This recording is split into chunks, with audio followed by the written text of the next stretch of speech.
Maraming bumatiko sa coach ng OKC Thunder na si Mark Daigneault dahil sa pagbangko nito kay Chet Holmgren.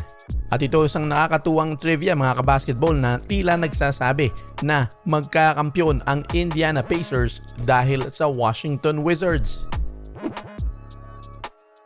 May nagsasabi na magkakampyon daw ang Indiana Pacers ngayon dahil sa Washington Wizards.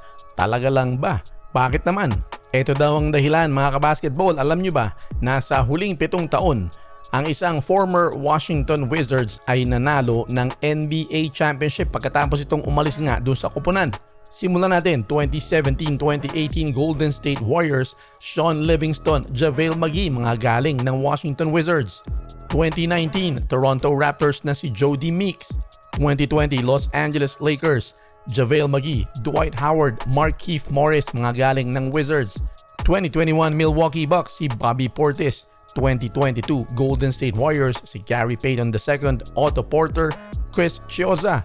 2023 Denver Nuggets, Kentavious Caldwell-Pope, Jeff Green, Ish Smith, Thomas Bryant, 4 pa yan. At 2024 last season lamang sa Boston Celtics si Kristaps Porzingis. At ngayon 2 ang former Wizards na nasa Pacers, si Thomas Bryant at si Quentin Jackson. Magkatotoo kaya? Maraming bumatikos dito sa coach ng OKC Thunder na si Mark Daigneault dahil maraming nakapuna na ibinangko nito si Chet Holmgren. Hindi naman talaga binangko na napakakonti ng playing time. Naglaro naman si Chet Holmgren ng 24 minutes. Tumapo siya ng 6 points, 6 rebounds at 1 block.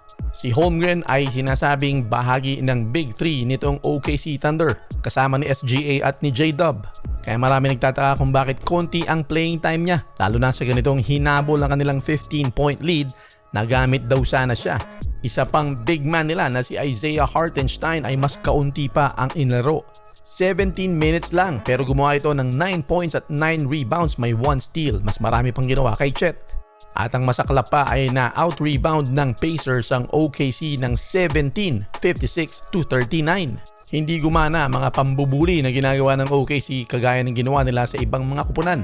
Pero siguro kaya ginawa yan ni coach ay dahil nga alam nila na mahilig tumakbo at mabibilis itong Indiana Pacers kaya kinakailangan nilang sabayan ng bilis para sa bilis.